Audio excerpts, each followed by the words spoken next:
Bismillahirrahmanirrahim. Assalamualaikum warahmatullahi wabarakatuh.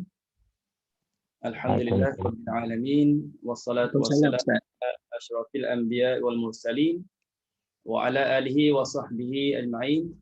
Subhanaka la ilma lana illa ma 'allamtana innaka antal alimul hakim wa la haula wa la quwwata illa billahil aliyyil azim. Allahumma nawwir bi kitabika absarana washrah bihi sudurana wasta'mil bihi abdanana wa atlif bihi alsinatana wa qawwi bihi jananana wa asri' bihi fahmana wa qawwi bihi azmana bihawlika wa quwwatik fa innahu la hawla wa la quwwata illa bika ya arhamar rahimin. Rabbi shrah li sadri wa yassir li amri wahlul 'uqdatam min lisani yafqahu qawli walhamdulillahi rabbil alamin amma ba'd. Alhamdulillah, pertamanya marilah kita sama-sama mengucap syukur kehadrat Allah Subhanahu wa taala, di mana Allah Taala beri hidayah, beri taufik kepada kita dapat bersama-sama bertemu pada malam ini di alam mayang dengan kesihatan, keafiatan, dan juga Allah lapangkan masa kepada kita. Sekali lagi kita dipertemukan oleh Allah untuk kita bincang berkenaan dengan Al-Quranul Karim, yang kita fokus kepada satu ilmu yang ada hubung kait dengan Al-Quranul Karim, iaitu ilmu qiraat. Terima kasih kepada Datin Raja dan juga terima kasih kepada semua tuan-tuan puan-puan muslimin muslimat yang dirahmati Allah kerana beri peluang kepada Ustaz pada malam ini untuk bersama-sama dengan tuan-tuan puan-puan, Datuk Datin, muslimin muslimat semua. Insya-Allah kita hari ini adalah akan bincang daripada satu qiraat ataupun satu riwayat yang sedia maklum, iaitu riwayat Qalun. Ya, riwayat Qalun. Kalau hari Selasa kita buat qiraat Hamzah. Jadi nanti minta lagi Ustaz adakan kelas untuk riwayat Qalun. Jadi itu baru dua. Semua qiraat ada 10. Kalau minta semua 10 tu cukup hari. Tak cukup hari lah Ustaz. Tapi insya-Allah maknanya program kita untuk hari Isnin malam adalah kita akan bincang pasal usul qiraat ke 10 qiraat. Tetapi kita akan mula dengan qiraat Nafi' riwayat Qalun. Qiraat Nafi' riwayat Qalun. Dan jika Ustaz bentangkan secara agak laju, mungkin makan masa untuk habiskan usul riwayat Qalun 4 atau 5 jam. Tapi Ustaz tidak bercadang untuk bawa laju supaya tuan-tuan puan-puan dapat ikuti dengan baik, dan kita tak ada secara berjadual. Ustaz lebih selesa, secara tenang, asalkan tuan-tuan puan-puan juga dapat ikuti, dapat faham dengan baiklah insya-Allah pembentangan berkenaan dengan usul riwayat Qalun. Tapi sebenarnya kalau nak secara laju 4 jam, 5 jam dah habis Qalun. Kalau waras tu dia agak lama sikit, ya. Tapi mungkin untuk Qalun ini kita akan makan masa lebih kurang 2-3 kali pertemuan. Habislah usul riwayat Qalun. Berbeza dengan qiraat Hamzah yang kita bincang hari Selasa petang, itu adalah lebih kepada direct kepada praktikal. Daripada praktikal bacaan itu baru dikupaskan hukum. Tapi untuk malam ni kita lebih kepada usul. Mungkin ada praktikal sikit-sikit saja, ya. Okey. Baik. Ini buku yang Ustaz susun. Sebenarnya dah lama usul riwayat Qalun ni Ustaz susun. Buku ini dan dah sebahagian besarnya dah ada buku ini. Tahun 2008 lagi Ustaz dah siapkan buku ini. Ustaz namakan Nafahatul Jinan fi Usul Riwayat Qalun Al-Madani. Buku ini buku bahasa Melayu. Nama tajuknya Arab, Nafahatul Jinan, Wangian Syurga dalam menerangkan usul riwayat Qalun Al-Madani. Jadi buku ini kalau siapa yang nak, mungkin bolehlah WhatsApp Ustaz ataupun wakil daripada siapa yang boleh maklum kepada Ustaz untuk diuruskan postage-nya, insya-Allah. Harganya adalah RM9 saja daripada dulu sampai sekarang. Tidak ada kenaikan apa-apa. sebab muka suratnya tak bertambah. Muka surat itu jugalah. Dan buku ni nipis, dia hanya bincang pasal usul saja yang akan Ustaz kongsi pada tuan-tuan dan puan-puan pada malam ini sebahagiannya, dan kita akan sambung pula pada minggu yang seterusnya. Okey. Baik, mungkin dah ada yang mengenali Ustaz dan Ustaz pun dah ada kenal sikit banyak, rasa masih ingat lagi ikuti hari Selasa seperti Kak Lina memang dah kenal, Kak Ros, apa ni, Kak Saidah pernah nampak namanya. Lepas tu Ustaz Naim Syahrom daripada Lubnan, saya ingat. Okey, Ustaz sebagai sebagai pengenalan secara ringkas lah, mungkin ada yang baru masuk, perkenalkan diri Ustaz sendiri. Muhammad Amiri bin Abdul Ghani yang Ustaz bertugas di Kolej Islam Antarabangsa Sultan Ismail Petra, ataupun nama singkatannya KIAS, Nilampuri, Kota Baru, Kelantan, Darul Naim. Jadi tempat Ustaz bertugas adalah di KIAS, iaitu kolej yang mengendalikan program-program diploma dan juga ijazah. Ada diploma qiraat dan tarannum juga di KIAS ini, dan ada diploma tahfiz dan lain-lain diploma lagi lah. Ustaz mula bertugas tahun 2001 lagi di Nilampuri ini. Dan ilmu Al-Quran yang Ustaz perolehi sebelum daripada Ustaz pergi ke Mesir, Ustaz sempat masuk ke yang panggil Institut Pengajian Tahfizul Quran wal Qiraat di Taman Tun Dr. Ismail di bawah JAKIM. Dulu dipanggil Institut Pengajian Tahfizul Quran wal Qiraat. Sekarang ini dinamakan sebagai Darul Quran. Darul Quran. Jadi sempatlah belajar di situ sekejap je. Ustaz belajar setahun, kemudian Ustaz tak tamatkan pengajian di situ kerana Ustaz sambung pengajian di Universiti Al-Azhar Mesir dalam bidang usuluddin. Cuma minat kepada Al-Quran masih ada lagi waktu itu, dan sekarang alhamdulillah, maka Ustaz dipertemukan dengan beberapa syekh di sana, bertalaki Al-Quran di sana, mula dengan riwayat Hafs. Tuan-tuan dan puan-puan juga, bila kita belajar Al-Quran memang kita akan mula riwayat Hafs, sebab itu dah bacaan yang kita baca seharian. Pada masa talaki riwayat Hafs dengan syekh, antaranya ialah almarhum Syekh Mustafa, iaitu guru pertama Ustaz di Mesir. Almarhum Syekh Mustafa bin Ahmad Al-Halawani. Ustaz talaki Hafs, ramai daripada warga asing ataupun ramai daripada orang yang bukan daripada Malaysia, daripada Nigeria, daripada Algeria yang juga bertalaki dengan Syekh.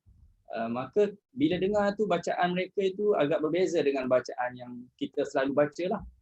Tertanya dalam menjadi pertanyaan jugalah, walaupun pernah belajar di Institut Tahfiz tapi belum ada pendedahan sangat tentang qiraat, bagaimana cara bacanya belum ada pendedahan, maka menarik minat Ustaz untuk bertalaki. Selepas khatam riwayat Hafs, Ustaz bertalaki riwayat Warash. Kemudian habis riwayat Warash, bertalaki pula riwayat Qalun, kemudian bertalaki pula qiraat Ibnu Katsir, kemudian bertalaki juga sekejap qiraat Hamzah, kerana waktu itu Ustaz juga mencari guru yang lain, bertalaki qiraat 10 dipanggil qiraat Al-Asharah Sughra daripada almarhum Syekh Ridha Salim Ali, dan juga sempat mengikuti halaqah Al-Quran dengan almarhum Syekh Abdul Hakim Abdul Latif, dan sempat juga bertemu dengan almarhum Syekh Abdullah Al-Jauhari. Jadi kebanyakannya syekh-syekh yang Ustaz talaki dulu adalah sudah mereka dah pun meninggal dunia. Jadi mudah-mudahan Allah Ta'ala tempatkan mereka bersama dengan orang-orang yang beriman, insya-Allah. Okey, itu sedikit sebanyak biodata diri Ustaz berkenaan dengan perjalanan pengajian Al-Quran Ustaz di Mesir. Dan alhamdulillah balik daripada Mesir itu dapatlah bertugas di KIAS dan mengajar subjek Al-Quran juga subjek qiraat. Okey, tuan-tuan dan puan-puan. Jarang mukadimah dengan perkenalkan diri. Biasanya pengerusi, tapi kita tak ada pengerusi, Ustaz sendiri yang ceritalah. Okey, dalam kita nak bincang ilmu qiraat, ini pernah Ustaz juga bentang pada grup yang lain, ada yang mungkin dah pernah ikut. Jadi ini sebagai pengulangan, ulang kaji balik. supaya tuan-tuan dan puan-puan faham betul-betul dalam proses pengajian ilmu qiraat. Ya, kita bukan terus pergi baca aja tanpa kita tahu latar belakang. Jadi kita bincang sikit sebanyak latar belakang dulu sebelum kita start ambil isinya. Ya, ambil isinya, kita kenali dulu latar belakang. Dalam ilmu qiraat ini ada beberapa istilah lah, beberapa istilah yang basic lah, yang basic yang perlu kita tahu. Satunya qiraat. Ini dah biasa dengar qiraat. Tapi kalau tanya apa benda qiraat tu, susah juga nak jawab. Yang kedua riwayat. Okey, riwayat. Ini mungkin jangan-jangan dengar riwayat. Kalau orang dah biasa dengan ilmu Al-Quran, ilmu qiraat ni, dia dah biasa juga dengar riwayat. Yang ketiga tariq. Makin jauh dah tu, makin jarang orang boleh dengar ataupun makin jarang orang yang tahu. Kemudian yang keempat usul. Usul. Ini lagi lah ramai yang tak berapa tahu kalau yang tak pernah mendalami ilmu qiraat. Dan yang kelima farsh al-huruf. Farsh al-huruf. Ini istilah basic atau umum bagi kita semua, dapat kita cuba bincang sedikit sebanyak tentang istilah-istilah ini supaya jelas dan faham. Oh, ini rupanya qiraat. Oh, kalau sebut riwayat salah jadi supaya jelas lepas ni. Okey. Baik. Ustaz buat andaian. Andaian macam ni je. Kalau kita nak baca Quran, ibaratnya kita nak mulakan perjalanan. Kita nak baca Quran, ibaratnya kita nak mulakan satu-satu perjalanan. Maka Ustaz ambil lah lokasi ataupun mapnya daripada Kota Baru. Ustaz nak buat contoh tempat lain, Ustaz tak berapa mahir. Ustaz ambil tempat Ustaz, Kota Baru. Tuan-tuan dan puan-puan mungkin dah pernah sampai Kota Baru, nak pergi ke Machang. Daripada Kota Baru nak pergi ke Machang. Okey. Mungkin ada yang dah pernah sampai. Kalau tak pernah sampai, cuba fahami apa yang Ustaz jelaskan di sini. Kita nak mula baca Al-Quran, ibaratnya kita nak mula perjalanan. Tuan-tuan dan puan-puan boleh buat contoh mana-mana lokasi yang tuan-tuan nak pergi. Jadi Ustaz buat contoh Kota Baru ke Machang. Daripada Kota Baru ke Machang tu, kalau kita tengok map yang warna biru ni, daripada merah ni bermula daripada Bandar Kota Baru, pergi pusing-pusing belok situ sini sampailah Machang. Okey. Baik. Bila kita nak mulakan perjalanan, sudah pasti tuan-tuan dan puan-puan akan memilih mana-mana jenis kenderaan. Ya. Akan memilih mana-mana jenis kenderaan sebab jauh perjalanannya, lebih kurang hampir 40 km. Nak jalan kaki rasanya tak masuk akal. Kita akan pilih mana-mana kenderaan. Maka mungkin kita akan ambil bas, kereta, teksi, motor dan sebagainya. Maka Ustaz ibaratkan kita pun pilih kenderaan adalah ibaratkan kita akan memilih jenis qiraat. Tuan-tuan nak mula baca Quran, mesti akan ada satu qiraat. Kita nak mulakan perjalanan, mesti akan ada satu jenis kenderaan yang kita pilih. Mungkin kereta lembu, kereta lembu tak adalah sini. Daripada Kota Baru ke Machang. Ambulan tak, ambulan tu mungkin orang yang sakit dan sebagainya. Pokoknya ialah kita akan pilih salah satu kenderaan. Jadi kalau kita mula baca Quran, kita akan pilih satu jenis qiraat. Jadi bila kita sebut kenderaan, banyak kenderaan. Bila sebut qiraat, dia banyak qiraat. Mesti ada satu qiraat yang akan kita pilih. Okey, maka kita pun pilihlah kereta. Kita pilih kereta. Maka kereta itu Ustaz ibaratkan sebagai riwayat. Okey, kita pilih kereta. Kereta tu Ustaz ibaratkan sebagai riwayat. Daripada induk pergi ke turun ke bawah. Jadi daripada kenderaan, ambil kereta. Riwayat. Kalau kita katakan kereta, banyak pula nama keretanya. Kalau kita katakan riwayat, banyak pula namanya riwayat tersebut. Okey. Baik. Daripada Kota Baru tadi ke Machang, maka ada beberapa laluan yang kita boleh pergi. Tuan-tuan dan puan-puan buat contohlah ke mana-mana, mesti akan ada laluan itu, beberapa laluan yang kita akan boleh ikut. Akan sampai ke destinasi. Ada laluan jauh, ada laluan dekat, ya. Panggil jalan tikus ke apa. Pun ada juga kan daripada Roblok. Okey. Sama jugalah ke Kota Baru, daripada Kota Baru ke Macang dia ada beberapa laluan. Kalau tengok di map itu dia tunjuk 3. Sebenarnya lebih daripada 3 lagi. Ada yang jauh, ada yang dekat. Jadi laluan ini tuan-tuan dan puan, ustaz buat kiasannya adalah sebagai tariq. Laluan itu ustaz ibaratkan sebagai tariq. Tariq itu makna jalan lah. Kita baca Quran ada qiraat. Kita ambil qiraat pula ada pula riwayat. Ambil pula riwayat ada pula tariq. Jadi gitu. Istilahnya supaya tuan-tuan dan puan boleh faham ya. Ada beberapa tariq. Okey, maka tariq yang pertama. Tariq yang pertama. Mungkin seorang itu dia pilih tariq Asy-Syatibiyah. Pernah dengar tariq Asy-Syatibiyah kan? Tariq Asy-Syatibiyah ini adalah satu tariq yang mana dia mengumpulkan 7 qiraat. Dia kumpul 7 qiraat. Nama yang kumpulkan tariq ini nama tariq ini ialah Hirzul Amani wa Wajhut Tahani, itu nama penuhnya lah, tapi kita lebih senang sebut tariq Asy-Syatibiyah ya. Yang disusun oleh Al-Qasim bin Firruh. Dia seorang ulama yang kumpulkan bacaan Al-Quran qiraat ini sebanyak 7 qiraat. Okey, 7 qiraat. Ibarat tadi apa? Qiraat Ustaz ibaratkan sebagai apa? Kenderaan tadi. 7 jenis kenderaan. Okey. Dalam tariq yang disusun oleh Imam Syatibi, dia susun dalam bentuk bait syair. Pernah tengok matan Syatibi? Pernah tengok kan? Kalau orang dah lama belajar qiraat, dia akan tahu ni. Maknanya ialah matan Syatibi.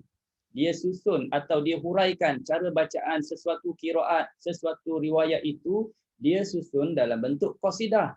Dia bukan hurai dalam bentuk teks, dalam bentuk qasidah. Contohnya dia sebut wa maliki yaumiddin rawihi nasirun wa inda siratin was-sirati likumbula. Setiap baris yang disebut itu semuanya ada makna-maknanya tersendiri menghuraikan cara bacaan qiraat. Kalau baris yang pertama secara ringkas Ustaz sebut, dia huraikan kalimah maliki yaumiddin. Ada qiraat yang baca maliki yaumiddin. Bagi imam simbol ra dan bagi imam simbol nun iaitu Asim dan Kisai. Okey.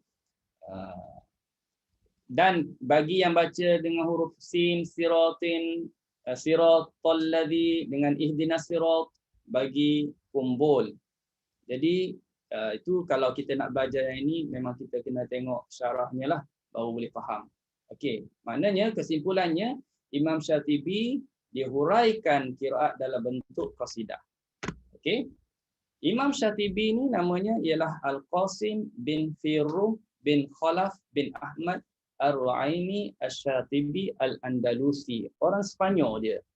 Dia berasal daripada Sepanyol yang lahir 538 Hijrah di Syatibah, di Andalus lah, di Andalus ataupun di Sepanyol kita panggil sekarang ini. Dia bukan orang Arab lah, dia bukan orang Arab, tapi Allah Taala ni dia boleh bagi kepada siapa saja yang dia nak.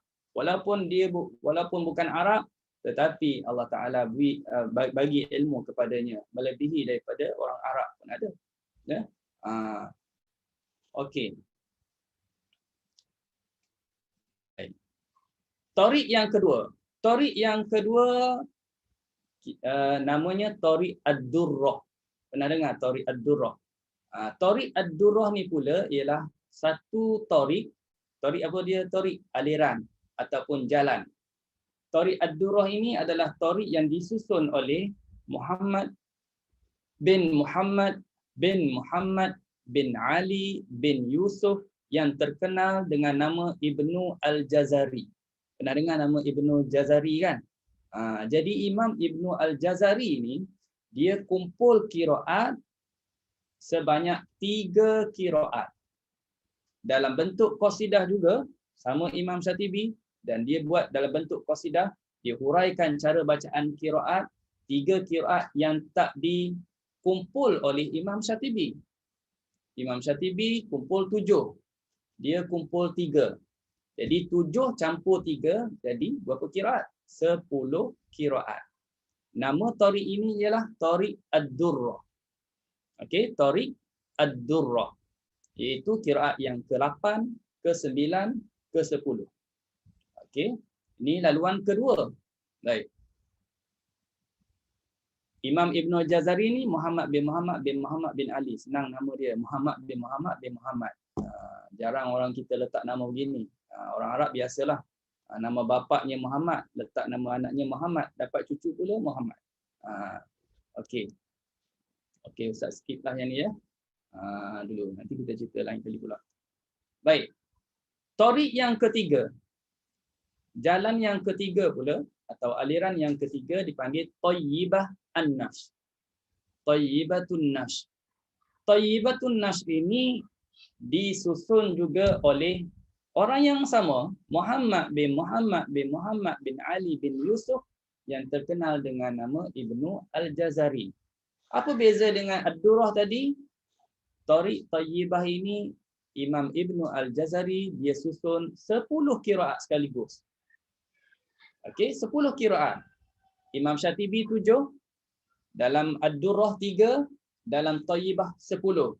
Apa bezanya dengan yang Syatibi dengan Durrah? Ada bezanya di mana qiraat yang ataupun tariq-tariq yang tak dihuraikan dalam Syatibi, tak disebut dalam Ad-Durrah, dia sebut dalam Thayyibah An-Nashr ataupun dia lebih terkenal dengan nama qiraat kubra. Ya, dia lebih terkenal dengan nama qiraat al-kubra. Okey. Baik.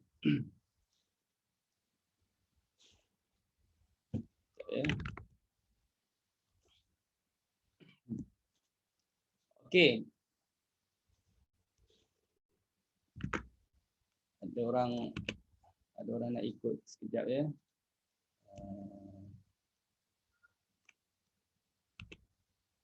Ada orang WhatsApp Ustaz dia nak ikut. Ustaz nak hantar link tu. Baik. Terusnya. Okey. Selesai ya. Dah boleh ingat tariq tadi. 1 Syatibi, 1 Ad-Durrah, 1 Thayyibah. Kita di Malaysia baca tariq yang mana? Kita di Malaysia baca tariq Asy-Syatibi. Ya, kita di Malaysia mengamalkan tariq Asy-Syatibiyah. Itu di Malaysia. Kita tak amal Thayyibah. Tapi kalau orang yang belajar dia tahu, bolehlah dia nak amalkan Thayyibah. Okey. Baik. Kemudian ilmu berkaitan nak pandu kereta. Kita nak bawa kereta mesti kena ada ilmu juga. Bukan setakat ada lesen je. Bukan road tax ada, kena ada ilmu.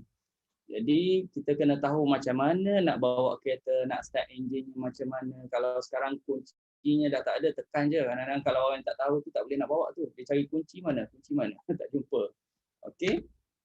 Nak pegang steeringnya macam mana, nak parkingnya macam mana, nak tekan minyak breknya, semuanya kena tahu.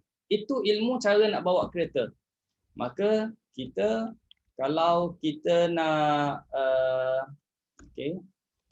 kalau kita nak baca Quran, kita kena ada ilmu juga, nak tahu qiraat, nak tahu riwayat, nak tahu tariq, maka ilmu ini dipanggil manhaj atau kita sebut metodologi ataupun kita sebut usul. Jadi berkaitan dengan cara nak baca qiraat, maka kita kena ada ilmu. Ilmu apa? Ilmu manhaj. Ilmu usul bagi cara bacaan qiraat tersebut. Kalau tak tahu ilmu ini, maka kita tak boleh nak buat. Tak boleh nak baca. Tak boleh nak baca qiraat, mana-mana qiraat. Tak boleh. Kalau tak ada ilmu ni. Okey? Baik.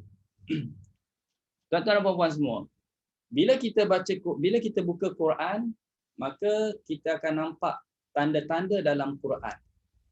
Tanda baris, atas ada, bawah ada, depan baris 2, ada tanda waqaf, tanda waqaf macam-macam jenis waqaf, ada tanda bilangan ayat dan sebagainya.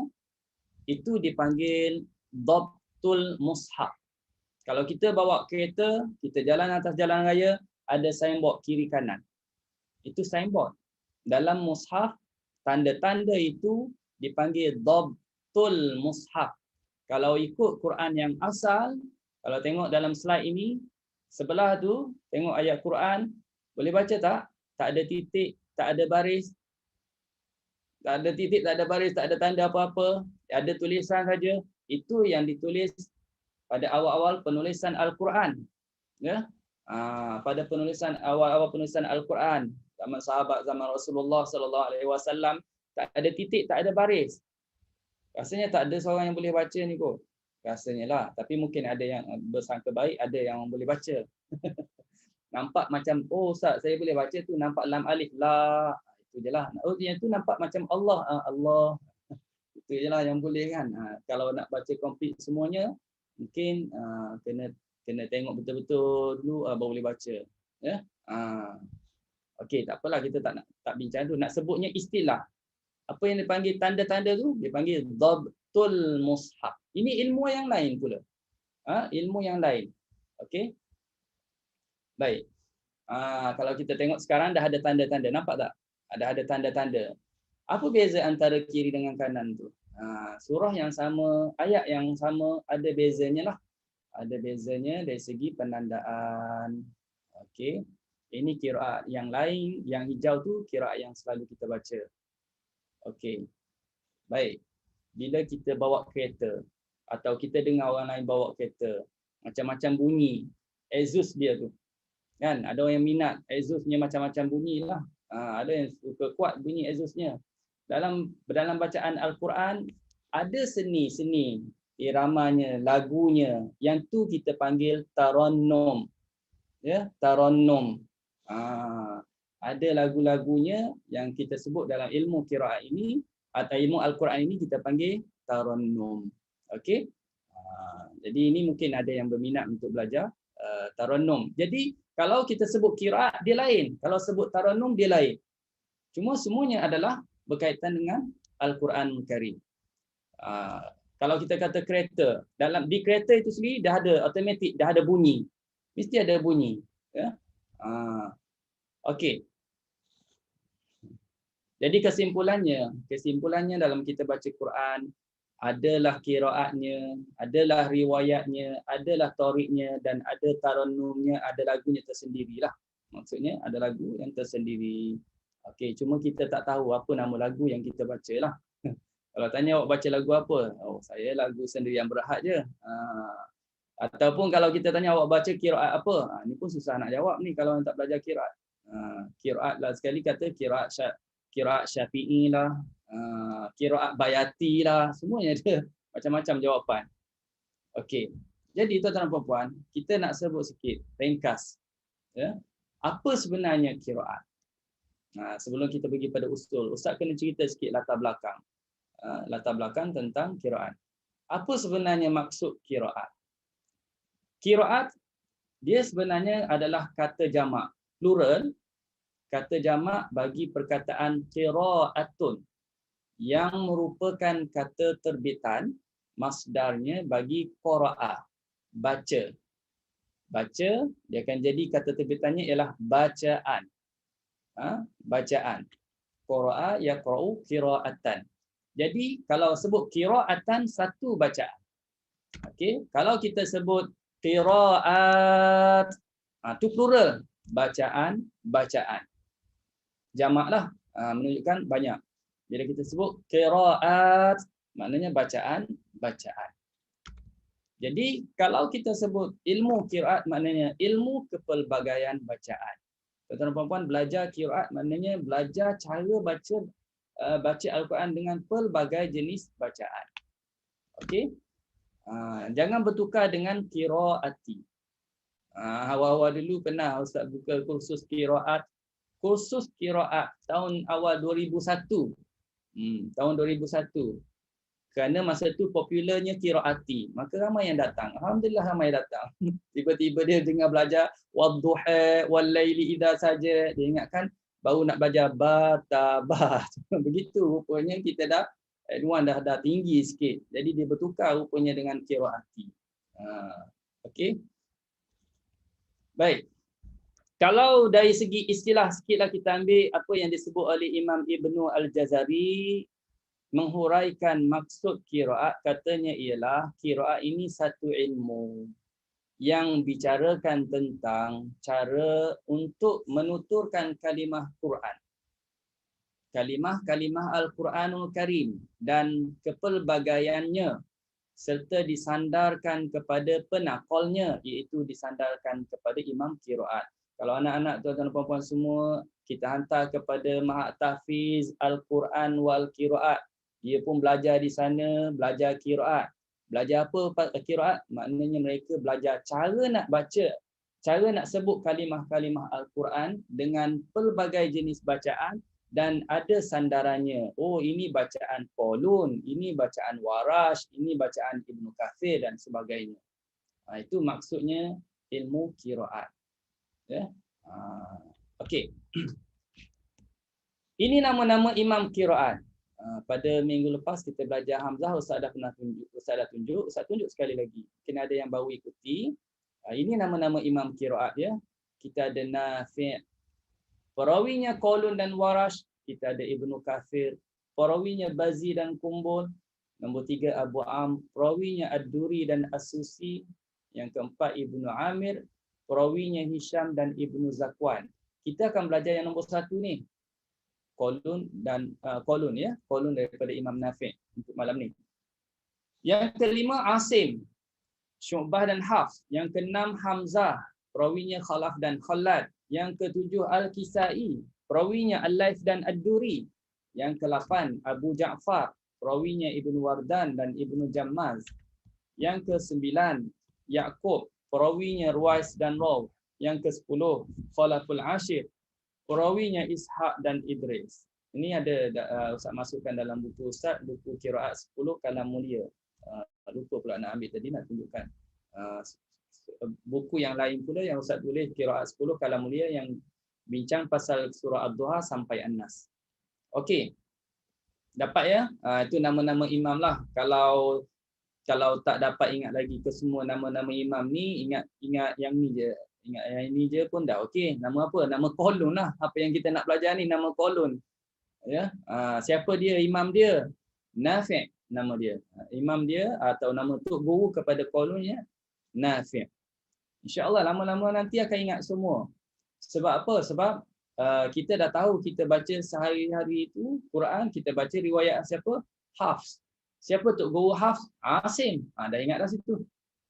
Yang minggu lepas hari Selasa kita baca apa? Ataupun besok nanti kita nak baca apa? Hamzah. Perawinya Khalaf dan Khalad. Malam ni pula ialah Qalun.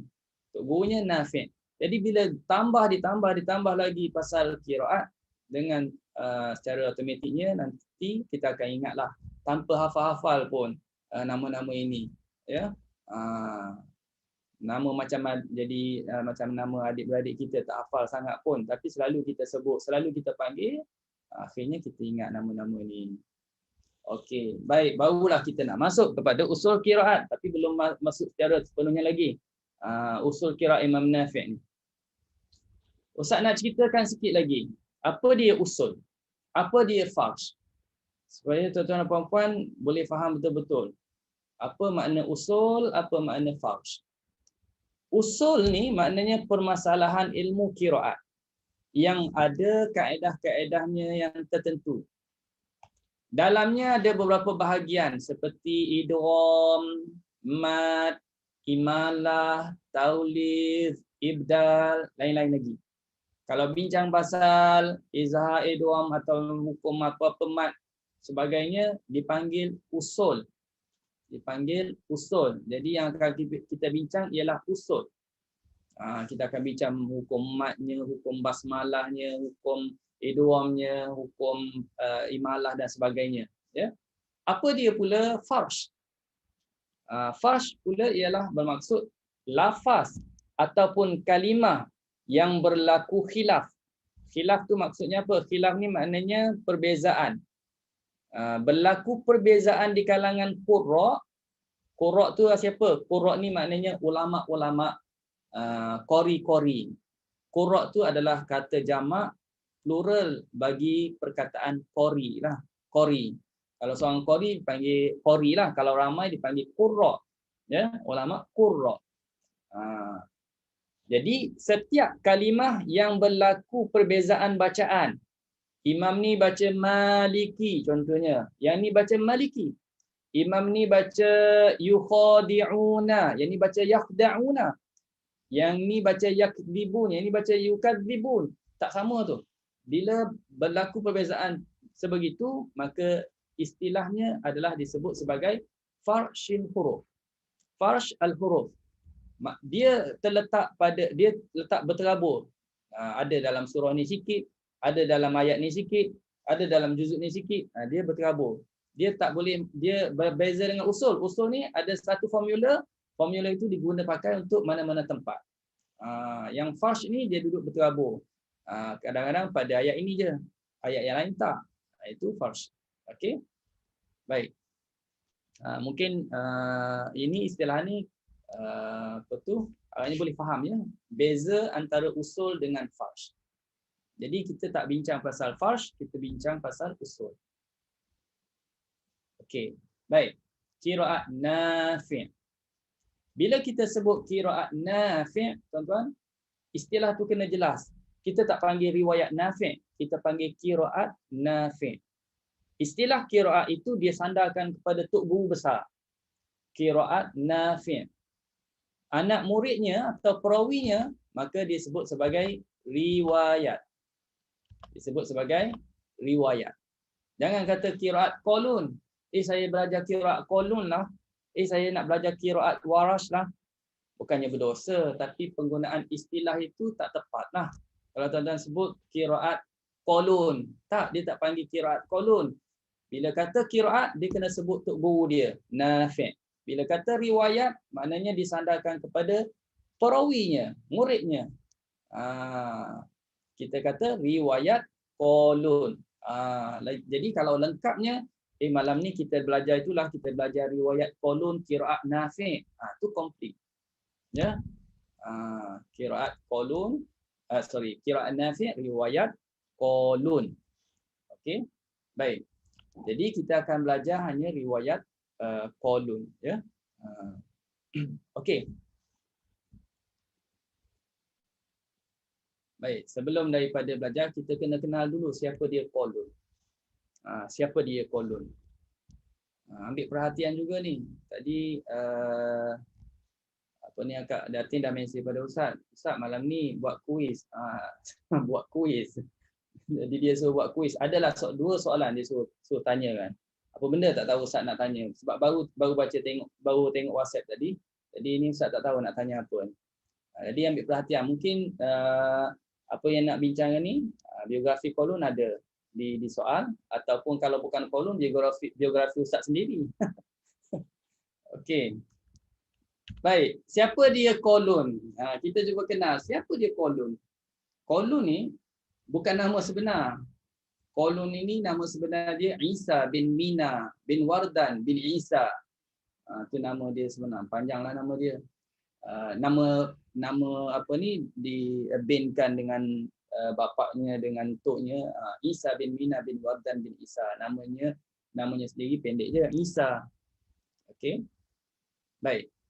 Dia lahir pada tahun 120 Hijrah.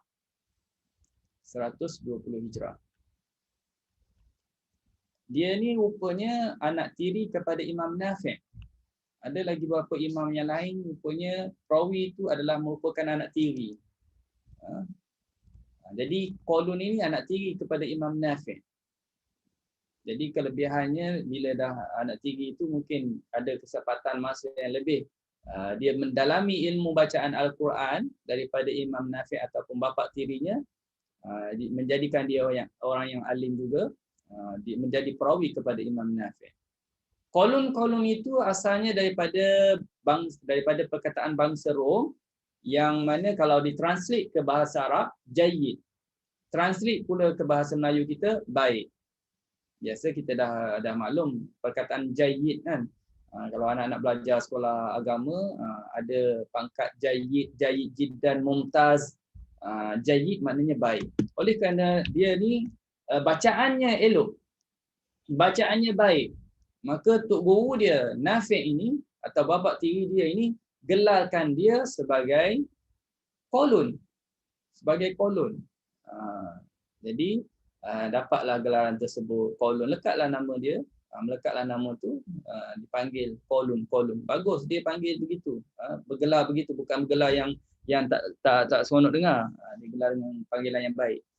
Dan dia sempat khatam Al-Quran beberapa kali sepanjang 20 tahun berguru dengan Imam Nafi'. 20 tahun tuan-tuan.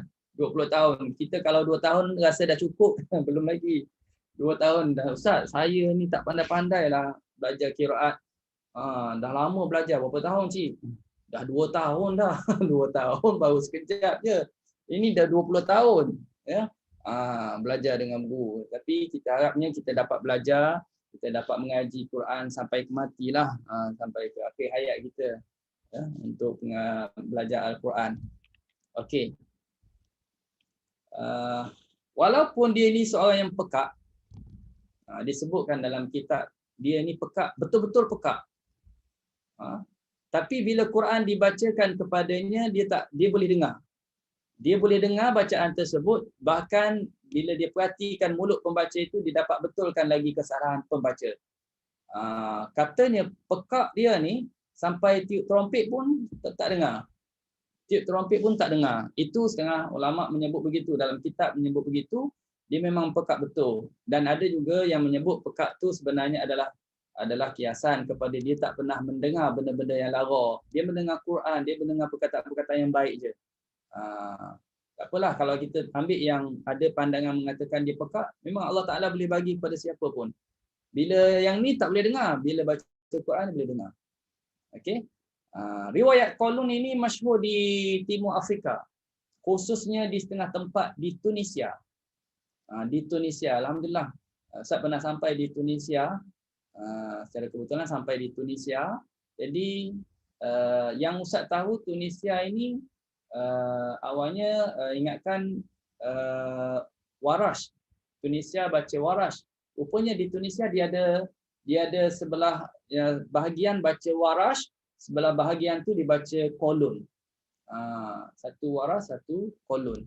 Ya. Okey. InsyaAllah lepas pada PKP ni boleh susun berjelajah tempat-tempat negara-negara yang baca qiraat yang pelbagai ini, seronok. Ustaz pernah sampai juga di Morocco, nak dengar sendiri bacaan. Kalau Warash masyhur di Morocco, nak dengar sendiri macam mana orang sana baca Warash. Padahal kita dah mengaji pun, tapi minat sangat pada Warash, sampai jugalah ke Morocco, boleh dengar bacaan di sana. Bukan setakat baca Quran dia baca Warash, tapi azan pun azan Warash, yang Warash punyalah. Okey, jadi yang kolun ini sekarang ni masih lagi diamalkan oleh umat Islam di Tunisia. Di Mesir tu satu ketika dululah. Sekarang Ustaz tak pasti sangat di Mesir tu. Mungkin sebahagian kecil ada yang baca kolun, dan ada juga yang baca Warash di Mesir. Tapi yang masyhur betul-betul di seluruh negara yang mengamalkan bacaan kolun ialah di Libya. Di Libya. Tu peta yang Ustaz masukkan dalam ni, boleh tengok Libya sebelah Mesir, Sudan, ya, duduk dekat Algeria, Nigeria. Itu kawasan yang masih lagi baca qiraat yang berbeza dengan bacaan kita, Hafs. Ya. Okey. Jauh tu nak sampai di Libya. Meninggal dunia di Madinah tahun 220 Hijrah. Lahir tadi berapa? Lahir tadi 120. Meninggal 220. Jadi usia dia 100 tahun. Okey. Baik, selesai. Itu biografi Imam Kolun. Boleh ya? Boleh ingat sikit sebanyak, boleh ingat apa, boleh ingat namanya ke, okeylah. Boleh ingat sifat dia, Allah Ta'ala jadikan dia ni orang pekak tapi baca Quran boleh dengar, okeylah. Boleh ingat apa, negara yang amalkan bacaan kolun, antaranya Libya, Tunisia, okeylah. Usia dia berapa? Usia dia 100 tahun. Ya? Okey, kita nak masuk yang kedua, baru nak masuk tajuk usul. Usul bagi kolun. Ustaz mula dengan basmalah. Ya, mula dengan basmalah.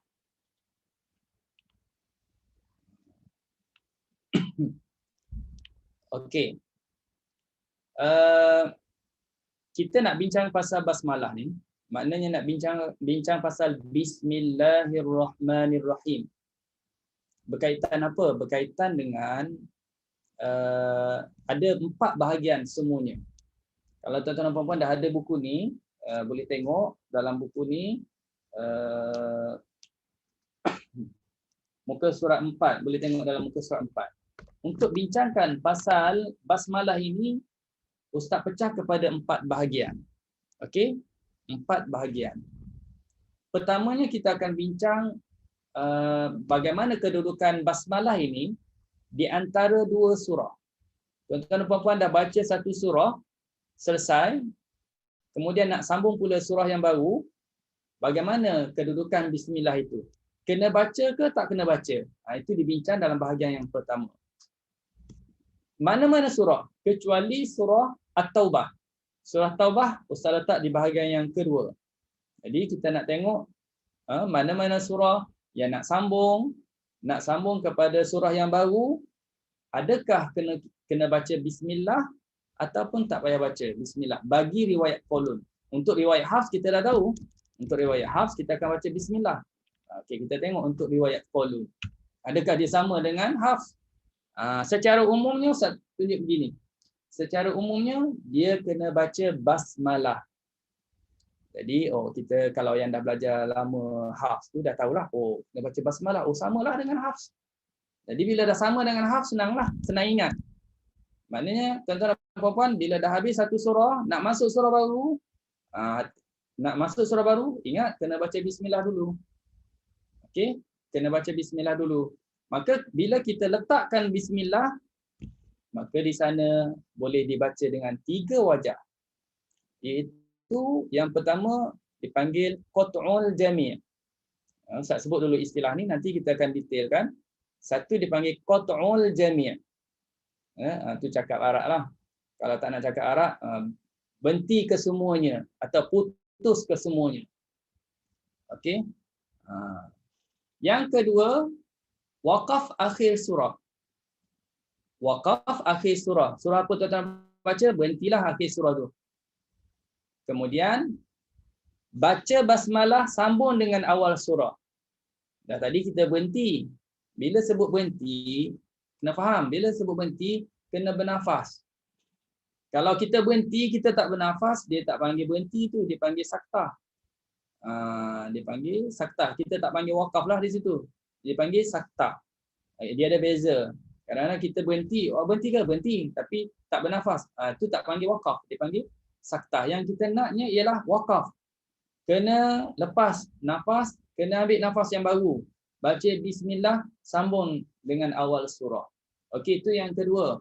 Yang ketiga ialah waslul jami', sambung semua.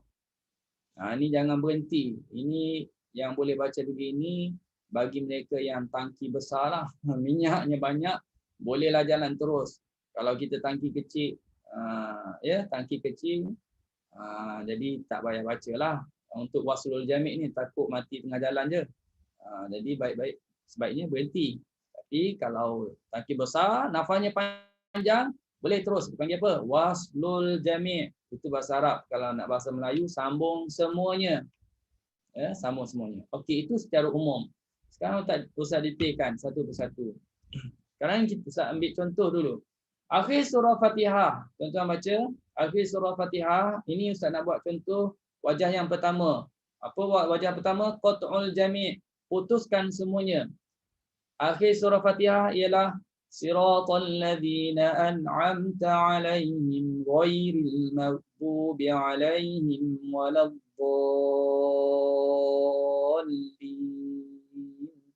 Berhenti. Kemudian ambil nafas yang baru. Bismillahirrahmanirrahim. Berhenti. Ambil nafas baru. Alif lam mim. Okey, senang. Sebab itu dah biasa kita buat, ya. Selalu kita buat. Okey, dipanggil apa? Wajah qat'ul jami'. Baik. Wajah yang kedua ialah waqaf akhir surah. Ustaz ambil contoh surah Baqarah. Akhir surah Baqarah, tadi akhir surah Fatihah. Baca lagi, dia habis sambung surah Baqarah, dia baca lagi sampai habis surah Baqarah. Dia baca sampai habis surah Baqarah. Memang rajin waktu tu. Sampai juzuk 1 habis, juzuk 2 habis, masuk juzuk 3. Sampai surah Baqarah akhir. Anta maulana fansurna 'alal qaumil kafirin. Berhenti. Ambil nafas yang baru. Tarik nafas baru. Bismillahirrahmanirrahim. Alif lam mim. Alif lam mim tu bukan yang Baqarah punya. Alif lam mim tu surah Ali Imran punya. Bukan Baqarah ya. Ali Imran pun mula dengan alif lam mim juga. Jadi alif lam mim tu banyak dalam surah, ada beberapa surah yang mula dengan alif lam mim. Okey. Jangan keliru. Itu contoh ustaz nak contohnya ialah Baqarah sambung Ali Imran. Okey. Baik. Kemudian boleh faham ya yang kedua ni. Kemudian kita pergi yang ketiga. Dipanggil apa? Waslul jami'. Sambung semuanya. Sambung semuanya. Contoh yang sama juga saya ambil akhir surah Al-Baqarah, surah Baqarah sambung tu dengan surah Ali Imran. Yang penting ada bismillah. Anta maulana fansurna 'alal qaumil kafirin. Bismillahirrahmanirrahim. Alif lam mim. Sambung semuanya. Okey? Itu dipanggil apa? Wajah waslul jami'. Baik. 3 wajah ni samalah juga yang kita selalu baca untuk riwayat Hafs. Selesai. Kita pergi kepada bahagian yang kedua. Bahagian yang kedua ni ustaz nak sebut ialah tentang bagaimana kita habis satu surah, kita nak masuk surah At-Taubah. Surah At-Taubah. Jadi untuk sambung masuk surah At-Taubah ini, kita harus baca dengan 3 wajah. Boleh buat 3 wajah. Bagi riwayat Qalun ke, Hafs ke, semua kiraat. Senangnya semua kiraat itu sebut. Untuk semua kiraat nak sambung surah Taubah, boleh baca 3 wajah. Tapi kalau surah yang lain, berbeza-beza. Qalun lain. Tapi dia sama dengan Hafs. Tapi kalau Waras, dia jadi lain pula. Kalau baca Hamzah, dia lain pula. Itu untuk surah-surah yang lain. Kalau surah Taubah, contoh mana-mana surah nak masuk surah Taubah, Al-Anfal nak masuk Taubah misalnya, Fatihah nak masuk Taubah, maka kita boleh buat 3 wajah sebagaimana berikut. Pertamanya dipanggil wajah Al-Qat'u. Okey, Al-Qat'u. Ustaz ambil akhir surah Al-Anfal. Kenapa Ustaz ambil akhir surah Al-Anfal? Sebab surah Taubah terletak selepas Al-Anfal. Kalau tuan-tuan nak ambil contoh surah Fatihah pun boleh juga. Habis Fatihah, terus lompat ke surah Taubah. Boleh juga. Kalau nak ambil surah Ali Imran, terus lompat ke surah At-Taubah. Boleh juga. Yang penting, surah tu berada di atas. Dalam susunan Al-Quran, dia berada di atas. Bukan berada di bawah. Bukan kata akhir surah An-Nas lah misalnya. Habis minal jinnati wan nas nak baca Taubah. Nak baca Taubah, dia hukumnya tak sama dengan seperti mana yang kita jelaskan ini. Ini Ustaz sebut mengikut tertib surah dalam Al-Quran, maka kita boleh buat 3 wajah. Akhir surah Al-Anfal, innallaha bikulli syai'in alim. Berhenti. Ambil nafas baru. Bara'atun minallahi wa rasulih. Teruslah sampai habis akhir ayat. Tak baca bismillah ke? Tak payah baca bismillah. Itu dah maklum ya, tak payah baca bismillah.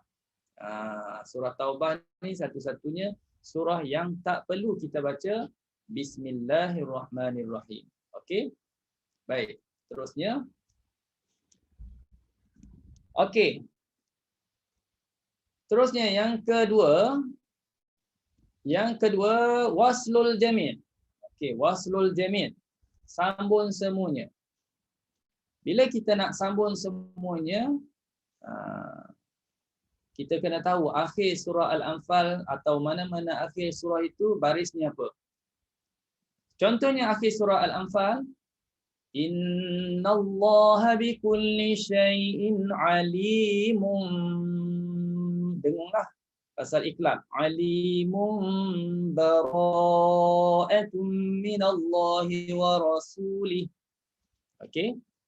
Itu adalah akhir surah Anfal. Nak masuk Taubah dengan wajah waslul jami'. Juga kita tak baca bismillah.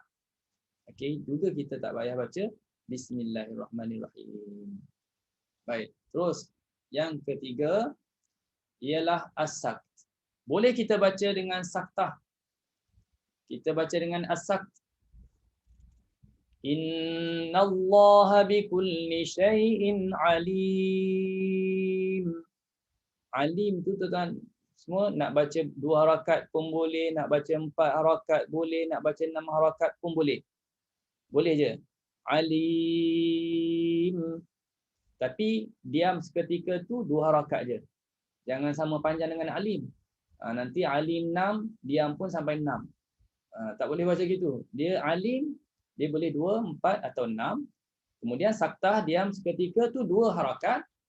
Alim bara'atun minallahi wa rasulih. Itu wajah as-sakt. Okey.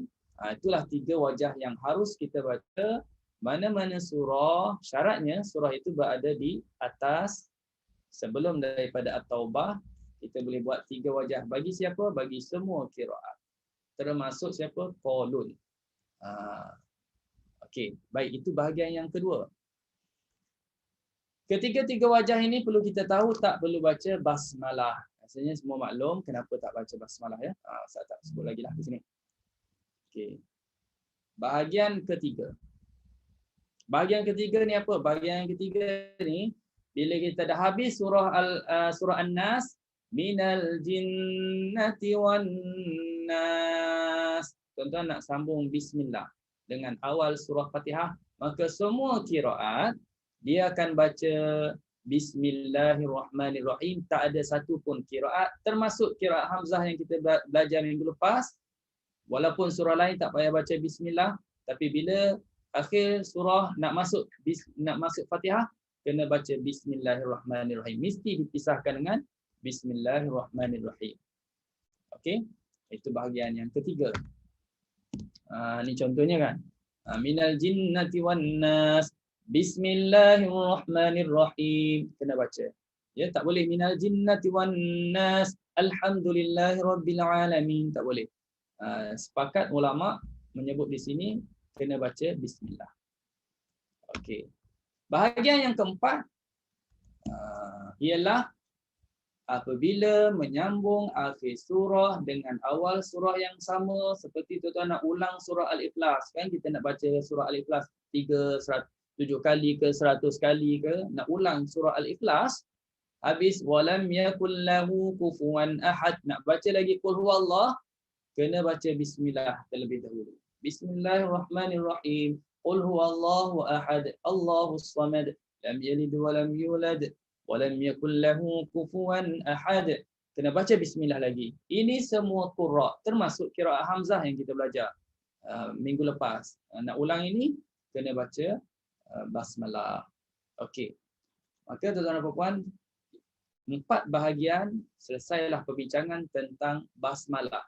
Ada kebanyakannya adalah sama perbincangannya seperti yang kita dah belajar untuk riwayat Hafs lah. Ini dianggap sebagai ulang kaji. Okey. Baik, baru kita nak masuk tajuk yang baru. Kita nak masuk tajuk yang baru. Setakat ni okey ke? Ustaz, kalau tuan-tuan dan puan-puan ada soalan apa, terus on mic je tanya. Dalam pembentangan Ustaz ni, Ustaz tak tanyalah. Ustaz tak tanya, okey apa hukum ini, tak nak rugikan masa, nak tunggu respon tu, makan masa pula situ. Jadi kalau tuan-tuan dan puan-puan ada soalan, terus je on mic, tanya je ya. Ustaz tak tanyalah, walaupun teknik mengajar ada 2 hala, tapi Ustaz nak jimatkan masa sehala. Jika tak ada persoalan, dianggap semua dah jelas, dah clear, Ustaz terus saja. Okey. Baik, kita nak masuk tajuk bab mat dan qasar. Mat dan qas. Kalau istilah mat ini dah biasa dengar, qas pun dah biasa dengar, lebih-lebih lagi ialah kita selalu sebut juga qasar kan, jamak qasar. Okey, perbincangan dalam bab ini hanya melibatkan mat muttasil dan mat munfasil sahaja. Nak bincang dua mat je. Ustaz, mat kan banyak, kenapa tak bincang yang lain? Ustaz nak bincang dua mat ni je, yang lain Ustaz tak nak bincang. Sebab mat lain tu sama je dengan riwayat Hafs. Ya, sama je dengan riwayat Hafs. Cuma Ustaz masukkan sekali lah. Maknanya mat munfasil tu termasuk jugalah mat silah tawilah. Mat munfasil dengan mat silah tawilah dia sama je. Jadi kita tak bincang pasal mat badal, kita tak bincang mat arid li sukun, mat asli, mat iwad, mat lazim. Okey, yang tu kita tak bincang. Kenapa? Sebab dia adalah sama bacaan dengan riwayat Hafs. Dia nak dapat yang tu kena ulang kaji yang Hafs. Okey. Baik.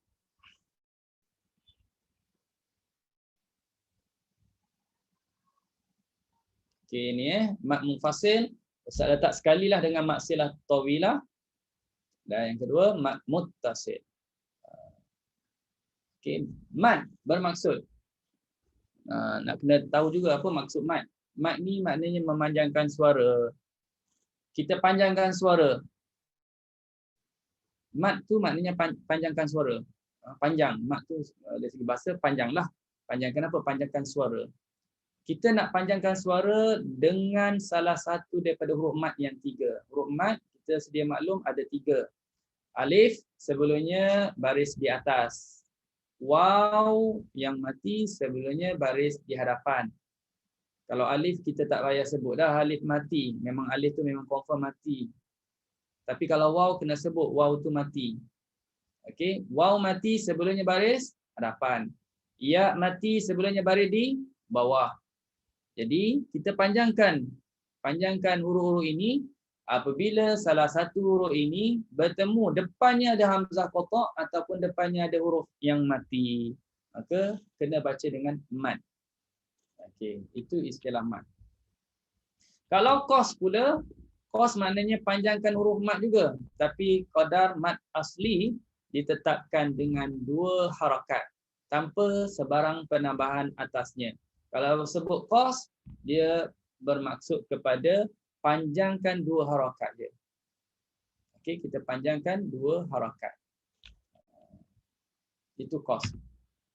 Tapi tuan-tuan dan puan-puan, ada kala juga bermaksud sunyi daripada mat. Kalau kita baca buku bahasa Arab, ya, disebut kalimah ini dibaca dengan qas. Kalau kita tak tahu istilah yang diguna itu apa maksud sebenarnya, maka mungkin kita akan silap faham. Berlaku silap faham.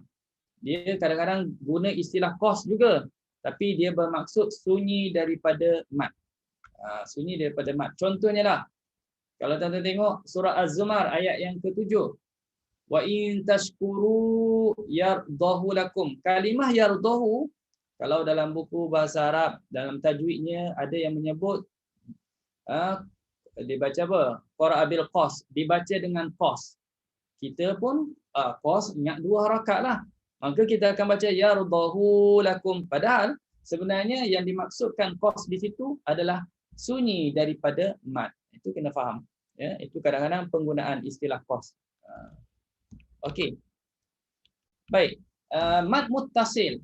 Mat muttasil ni kena ingat ya, mat muttasil qalun bacanya dengan 4 harakat. Sama tak dengan kita? Sama. Kita pun baca 4 harakat. Dan kita juga boleh baca 5 bagi Hafs. Tapi qalun dia baca dengan 4 je. Ya, qalun 4 je. Kalimah contohnya Ustaz ambil kalimah jaa. Kalimah jaa. Ini adalah mat muttasil. Mat muttasil. Macam mana nak kenal? Alif bertemu dengan hamzah. Alif bertemu hamzah. Maknanya mat muttasil ni ialah salah satu daripada, apabila salah satu daripada huruf mat alif ke, waw ataupun ya, dia bertemu dengan hamzah qata'. Pertemuan itu adalah satu kalimah. Misalnya jaa tadi. Jadi kita kena tahu ni satu kalimah ni. Alif bertemu hamzah ni satu kalimah ni. Jadi kalau tak tahu yang ni, kita akan berlaku silap dari segi memanjangkan mad. Mungkin kita bertukar dengan mad munfasil. Okey, jadi kena faham betul-betul ya. Mad muttasil ni alif bertemu hamzah dalam satu kalimah. Baik. Selesai ya. Itu selesai. Mad muttasil. Manakala mad munfasil pula, qaulun mad munfasil boleh baca dengan dua wajah. Qaulun sebenarnya tak susah. Kita nak belajar, nak baca qaulun senang je. Tentang mad ya. Mad muttasil dah selesai. Sekarang mad munfasil, qaulun boleh baca dua wajah. Iaitu boleh panjangkan 2 harakat dan boleh panjangkan 4 harakat. 2 boleh, 4 boleh. Maka kalau kita talaki dengan guru kita nak talaki dengan syekh ke siapa ke, kadang-kadang guru tu sendiri dia sebut, awak talaki dengan saya baca mad munfasil 2 harakat je lah. 2 harakat je. Jadi dia baca daripada awal sampai khatam 2 harakat je. Pun ada juga yang macam tu. Okey, mungkin ada setengah orang tu dia talaki dengan guru dia talaki 4 harakat je. Daripada awal sampai akhir 4 harakat je. Ada juga. Dan ada yang talaki dengan guru dia buat 2 harakat dan dia buat 4. Bila jumpa je mad munfasil, dia akan baca 2 wajah. Dia buat berapa harakat dulu? Dia akan buat 2 harakat dulu, kemudian dia buat 4 harakat. Jumpa lagi, buat 2 dulu, kemudian buat 4. Begitulah seterusnya sampai khatam. Sampai khatam. Jadi, yang penting dia kena tahu mana satu mad munfasil, mana satu mad muttasil. Okey, mad munfasil ni tuan-tuan dan puan-puan semua, mad munfasil terjadi bila salah satu daripada huruf mad terletak di akhir kalimah bertemu dengan hamzah qata' awal kalimah berikutnya. Ni Ustaz tak sengajalah Ustaz ulang sebut, nak raikan semua. Mungkin ada yang tak berapa clear lagi, mungkin ada yang dah clear, alhamdulillah, ulang kaji. Nak kenal mad munfasil ni ialah huruf mad. Huruf mad ingat ya, ada 3, alif, waw, ya, duduk di akhir kalimah. Kemudian lepasnya ada hamzah. Hamzah qata' tu berada di awal kalimah yang lain, maka hukumnya adalah mad munfasil. Jadi bila kita tahu itu mad munfasil, maka kita boleh baca 2 wajah. Boleh baca qas, boleh baca tawassut. Tu istilah tu, tawassut. Tawassut maknanya pertengahan. Kalau qas tu 2 harakat. Kalau tawassut tu maknanya 4 harakat. Kalau dia sebut mad, kadang-kadang mad di situ bermaksud 6 harakat. Kadang-kadang dia guna istilah isba' bermakna 6 harakat. Ya. Okey, contohnya. Contoh. Inna a'tainakal kautsar. Kita selalu baca inna a'taina ya. Inna ada huruf alif. Inna ada huruf mad lah. Berada di akhir kalimah. Lepasnya ada hamzah. Hamzahnya kalimah yang lain. Maka dipanggil mad munfasil. Cara yang mudah kita nak kenal ini 2 kalimah, mungkin ada selalu kita dengar guru mengajar macam mana. Tengok pada hamzah tu. Tengok pada hamzah. Hamzah bertongkatkan alif. Maknanya hamzah berada di atas alif. Okey, huruf alif bertemu hamzah. Hamzah duduk di atas alif ataupun duduk di bawah alif. Itu cara yang mudah untuk kita kenal ini adalah mad munfasil. Okey, itu cara yang mudah lah sebab mungkin kita bermasalah. Kita tak tahu maksudnya. Bukan orang Arab. Kita tak tahu maksudnya apa. Kalau orang Arab dia dah tahu ni 2 kalimah. Kalau kita Melayu, kita yang tak belajar bahasa Arab, kita bermasalah di situ. Kita tak tahu ini 2 kalimah ke 1 kalimah. Ada caranya kita boleh kenal, boleh teka. Ini adalah 2 kalimah, iaitu tengok hamzah berada di atas huruf alif. Jadi hukumnya apa? Mad munfasil. Baik. Ini contohnya. Kalau tuan-tuan tengok di sini, ayat contohnya lah ya. Mungkin boleh tak kalau ada siapa nak cuba baca ayat 24. Siapa nak cuba? Bila jumpa makmum fasil, Ustaz minta buat 2 wajah, 2 harakat kemudian buat 4 harakat. Ada ayat 24 je. Ada tak? Kalau ada nak cuba baca, on mic terus baca. A'udzu billahi minasyaitonir rajim. Okay. Bismillahirrahmanirrahim.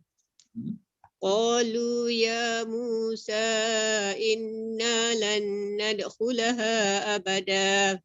Okey, kejap. Ya Musa tu nak buat berapa harakat sebenarnya? Ya Musa. Dua. Kan? Tapi Ustaz rasa dah sampai 2,5 tadi. Ulang semula Ustaz. Ulang Pendek kan? semula. Okey, sekali lagi. Qalu ya Musa inna lan nadkhulaha abadan ma damu fiha. Okey, terus.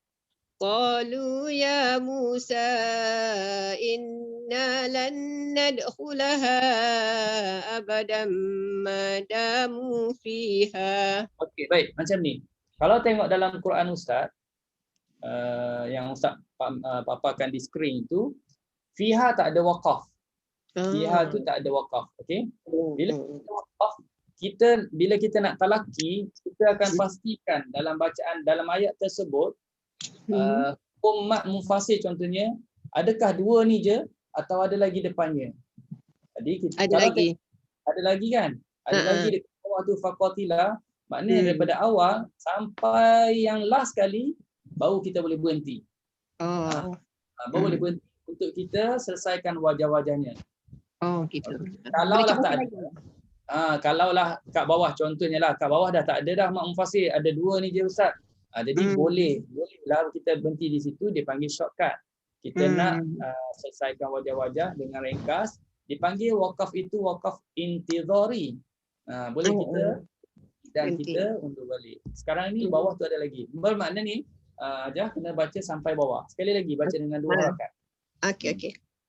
Qalu ya Musa inna lan nadkhulaha abadan ma damu fiha fadhhab anta wa rabbuka faqatila inna hahuna qa'idun. Panjang nafasnya. Bukan bermaksud nak kena baca, Ustaz nafas saya pendek macam mana Ustaz? Boleh nak berhenti mana-mana tapi ambil baliklah. Maksudnya bukan kita selesaikan dulu 4 harakat kemudian sambung lagi, tak. Kita boleh berhenti di mana-mana, ulang balik dan sambung pula. Baik, sekarang buat 4 harakat.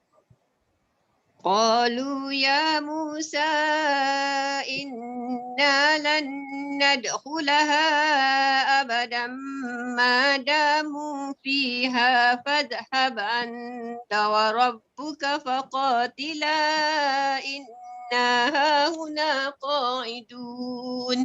Okey. Alhamdulillah. Tu 2 wajah. 2 harakat kemudian 4 harakat. Boleh faham ya? Okey. Baik, kita terus lagi. Ni pun samalah, saya ingat masa panjang boleh kita cuba baca tapi tak apa, dah faham maksudnya, boleh faham maksudnya mak mufassir 2 harakat dan 4 harakat. Tapi yang penting kita kena kenal lah mana mak mufassir. Ini contoh-contoh sat merah tu, itu adalah mak mufassir. Okey, ini nak tanya, ini mak mufassir ke mak muttasil? Ni kena tahu. Yang ni adalah mak muttasil. Ini mak muttasil, nampak hamzah ada pada waw. Yang ni senang nak kenal mak muttasil, hamzah tak ada rumah. Kalau rumah kalau waw biasa mak muttasil juga. Kalau tak ada rumah langsung mak muttasil juga bila dia baris 2. Okey, bila dia baris 2 confirm dia mak muttasil. Yang ni hamzah tak ada rumah. Hamzah tak ada tungkat lah. Hamzah tak ada tungkat. Tapi tungkat dia duduk sebelah. Tu kena faham. Tungkat dia duduk sebelah. Itu juga mak munfasil. Jadi kena baca 2 harakat, kena baca 4. Kalau kita talaki Quran, kita talaki kolon, kita guna Quran kolon. Quran kolon dia tak letak tanda panjang pada mak munfasil. Jadi kita kena tahu sendiri. Ataupun kita talaki kolon, kita pakai Quran haf. Kita pakai Quran haf pun kena pandai. bezakan antara mat munfasil dengan mat muttasil. Ya. Jadi cara-cara ciri-cirinya kita boleh kenal mat munfasil. Nampak hamzah tak ada tungkat, tapi tungkat dia duduk sebelah. Itu mat munfasil. Okey. Yang ni pun sama. Qalu amanna. Mula-mula buat 2, qalu amanna. Kemudian buat 4, qalu amanna. Sebab dia mat munfasil. Okey, ya ayyuha. Ya ayyuha sama, hamzah ada tungkat. Jadi mat munfasil. Ya ayyuha 2 harakat. Ya ayyuha 4 harakat. Yang ni tabu. Yang ni jangan keliru. Yang ni kalau ikut kaedah tadi mat munfasil, tapi yang ni mat muttasil. Jadi bukan mat munfasil, ini mat muttasil. Ini dalam surah Al-Maidah dia. Okey. Baik. Yang ni mat munfasil. Faqatila inna. Mudah kenal ya. Hamzah duduk bawah alif. Yang ni adalah mat muttasil. Mat muttasil. Okey. Latanu'u. Jadi apa pun tak perlu bimbang kalau talaki kolon ustaz, saya tak berani nak talaki kolon lah sebab saya masalah lagi. Tak kenal sangatlah mat munfasil. Talakilah. Walaupun tak kenal. Kalau salah tok guru tu tegurlah. Tok guru tegur, lama-lama boleh faham. Lama-lama boleh kenal. Ini mat munfasil, ini mat muttasil. Okey, baik. Jadi ringkasnya mat silah tawilah bacaannya adalah sama dengan mat munfasil, iaitu 2 harakat boleh, 4 harakat pun boleh dibaca. Ma lahu akhladah itu 2 harakat, ma lahu akhladah itu 4 harakat. Okey. Baik. Okey. Jadi kita ada masa lagi lebih kurang 5 minit. Kita kalau ikutkan dalam program kita sampai pukul 9.30. Ada sikit lagi perbincangan yang terakhir untuk mat ini. Ambil perhatian ini yang terakhir sekali berkenaan dengan kalimah ana. Ana ni tuan-tuan biasa dengar kan? Orang biasa cakap ana anta, ana anti, ana antuma. Ana ni maknanya saya. Ya. Ana maknanya saya. Dalam Al-Quran ada beberapa tempat kalimah ana. Jadi kalimah ana ini diletakkan di bawah hukum mat munfasil. Syaratnya ialah kalau kita baca sambung, depannya ada hamzah. Ada hamzah qata'. Hamzah qata' itu baris apa? Baris atas ataupun baris depan.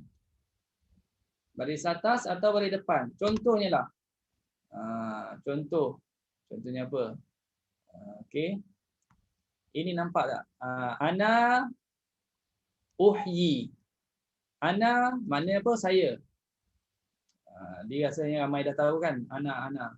Ustaz dulu biasa bersembang-sembang dengan orang lain dulu. Mula-mula balik daripada Mesir, guna istilah ana. Kita mengajar dalam kelas pun guna perkataan ana. Ana. Jumpa siapa-siapa ada berinteraksi dengan pihak di luar. Sama ada orang tu aliran bukan Arab ke ataupun akademik biasa, ustaz biasa guna perkataan ana. Tapi last-lastnya orang ingat nama Ustaz Ana. Dia panggil Ustaz Ana pula. Jadi lain kali ustaz ubah istilah tu, ustaz berbahasa diri ustaz lah. Guna ana orang confuse, panggil ana pula. Jadi kalimah ana ni kalau tengok contoh dia bertemu dengan hamzah qata' baris depan. Ana uhyi. Ana tu makna saya, depannya ada hamzah qata' baris apa? Baris depan. Jadi kita dah sebut tadi kalimah ana dikategorikan atau diletak di bawah hukum mat munfasil, syaratnya bertemu hamzah qata' baris depan atau baris atas. Jadi di sini cukup syarat. Maka dia dikategorikan sebagai mat munfasil. Berapa harakat mat munfasil tadi kita boleh baca? 2 boleh, 4 pun boleh. Maka kita akan baca macam mana? Qala ana uhyi. Ana panjangkan 2 harakat. Qala ana uhyi wa umit. Kalau 4, Qala ana uhyi wa umit. Okey. Baik. Cuba seorang baca ayat 45. Ayat 45. Boleh tak? On mic dan terus baca. وقال الذي Terus.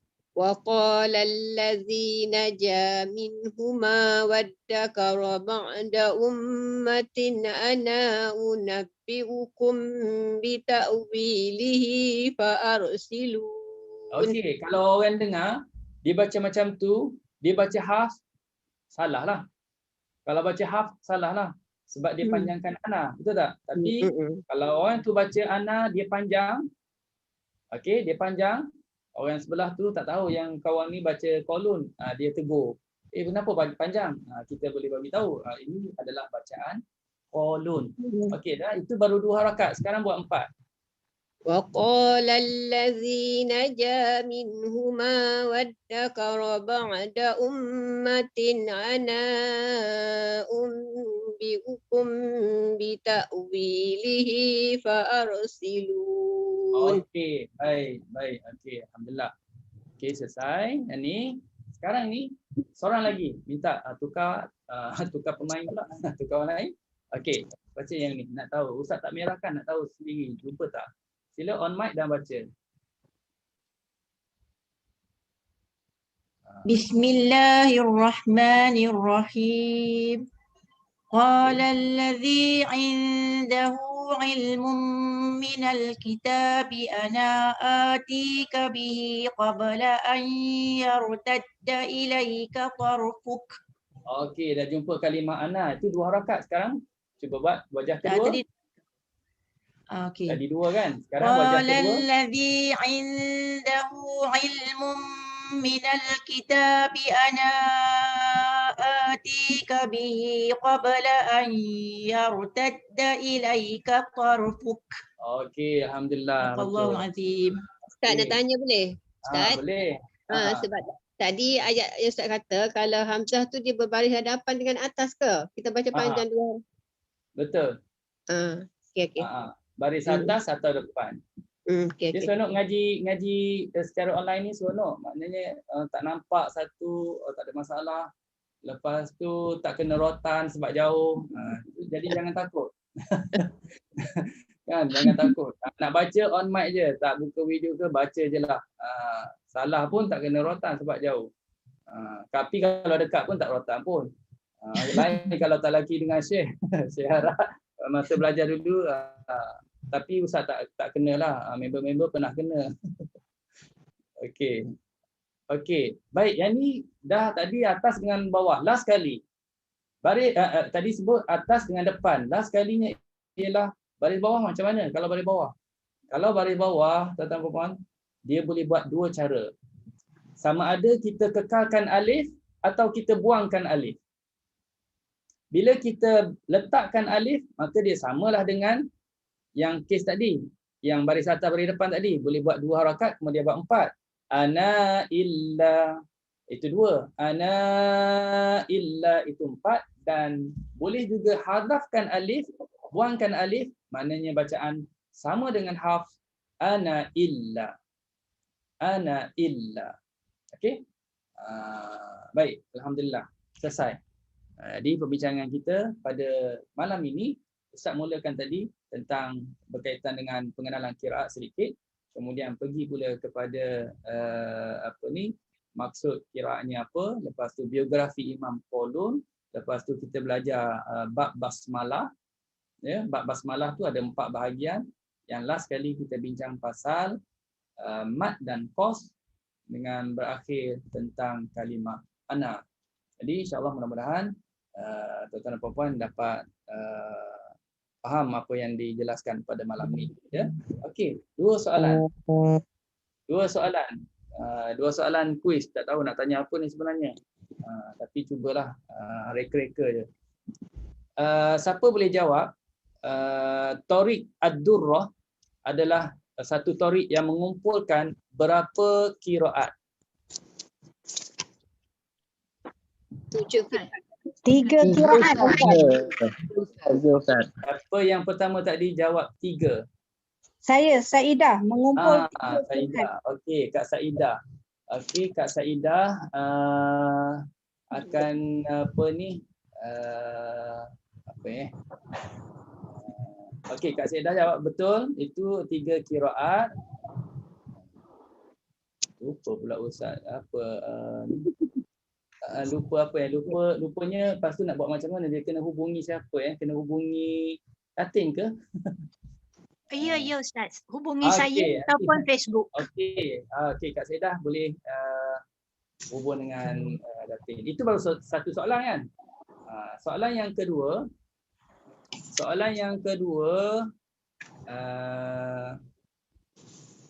apa yang nak tanya ni soalan yang kedua ni?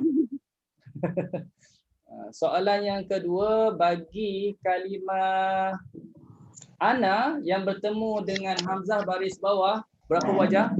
1 wajah. 2 wajah. 3 wajah. 2 wajah. Syarifuddin Syah. 3 wajah. Jawab 3 wajah. Apa wajah-wajahnya? Baca 2, baca 4 ataupun hazaf. Okey. Betul lah tu. Berkelip-kelip depan Ustaz ni. Jadi nampaknya Syarifuddin. Okey, 3 wajah betul. Nanti boleh hubungi nanti jugalah. Dah ada maklumat kan macam mana nak hubungi tu kan? Ataupun admin tanyalah macam mana untuk berkaitan dengan soalan kuis. Apa yang dapat daripada jawapan itu pun akan diberitahulah oleh Datuk. Hubungi melalui Facebook atau WhatsApp nombor yang kita beri. Yang kita beri tu beri bila? Ustaz. Ya. Okey Kak Nayati. Ustaz ulang sekali lagi yang ana hamzah tu di baris bawah tu. Ustaz cakap dia harus dibaca 2 wajah. Sekiranya hamzah kontak itu berbaris bawah. Okey, untuk kalimah ana depannya ada hamzah kotak yang baris di bawah. Okey, yang baris di bawah. Jadi di sini bagi kolom dia boleh buat 2 cara. Yang hamzah kotak depan ke belakang dia? Ana tu. Selepas ana. Yalah. Baris bawah. Selepas ana ada hamzah kotak. Okey, depan kita panggil depan kan. Lepas ana ada hamzah kotak depannya. Baris di bawah, maka ana kita boleh buat 2 cara. Sama ada kita nak letakkan alif isbat, maknanya tetapkan alif, biarkan dia duduk situ, dia berfungsi sebagai mad. Bila berfungsi sebagai mad, maka dia akan jadi mad munfasil. Kita dah bincang mad munfasil, bagi kolon boleh baca 2, boleh baca 4. Ana illa. Itu wajah isbat. Dah 2 situ. Okey. Satu lagi dia boleh baca dengan hadaf. Buang alif. Bila buang alif tinggal nun je. Bila tinggal nun je tak ada pemanjang. Maka terus baca ana illa seperti ha. Seperti ha. Maknanya hamzah tu tak ada lah. Alif je tak ada. Ya. Hamzah tu tak ada. Alif je tak ada. Kita buangkan alif. Hamzah je. Hamzah tetap ada. Hamzah kita buangkan alif je.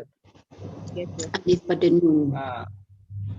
Ana illa. Okey, boleh. Alif yang selepas nun je kita buang. Buang pada bacaan. Pada tulisan tak buang. Tulisan tak boleh buang. Cakap tu Ustaz ada nampak lagi alif. Memang alif tak dibuang pada tulisan. Buang pada bacaan. Maksudnya buang pada bacaan. Dalam Quran dia tetap ada, sebab itu dia buat simbol bulat hujung. Bulat hujung. Bulat hujung. Terima kasih Ustaz. Berfungsi mat. Kalau sambung tak berfungsi mat. Okey. Okey, masih. Okey, sama. Okey, alhamdulillah. Cakap tu dululah untuk pengajian kita pada malam ini. Terima kasih semua, dan semoga Allah Subhanahu Wa Taala rahmati dan berkati semua dengan Al-Quran insya-Allah. Itu dengan bacaan doa Al-Quran. Bismillahirrahmanirrahim. Alhamdulillahirabbil alamin wassalatu wassalamu ala asyrafil anbiya wal mursalin wa ala alihi wa sahbihi ajmain. Ya Allah, ya Tuhan kami, rahmatilah kami dengan Al-Quran, jadilah Al-Quran sebagai pemimpin kami, cahaya petunjuk dan rahmat kepada kami. Ingatkan kami Allah apa yang kami lupa dari Al-Quran, ajarkan kami Allah apa yang belum kami tahu daripada Quran. Allah kami kekuatan dapat baca Quran sepanjang malam dan siang, jadilah Al-Quran sebagai syafaat kepada kami. Mudahkanlah urusan kami Allah, urusan dunia dan urusan akhirat. Wassallallahu ala sayyidina Muhammad wa ala alihi wa sahbihi wa sallam. Walhamdulillahi rabbil alamin. InsyaAllah kita akan jumpa besok petang. Amin amin ya rabbal alamin. Terima kasih Ustaz. Assalamualaikum Ustaz. Terima kasih Ustaz. Assalamualaikum. Terima kasih Ustaz. Terima kasih Ustaz. Terima kasih Ustaz. Ustaz. Jazakallah khair. Ya Rabb. Terima kasih Ustaz.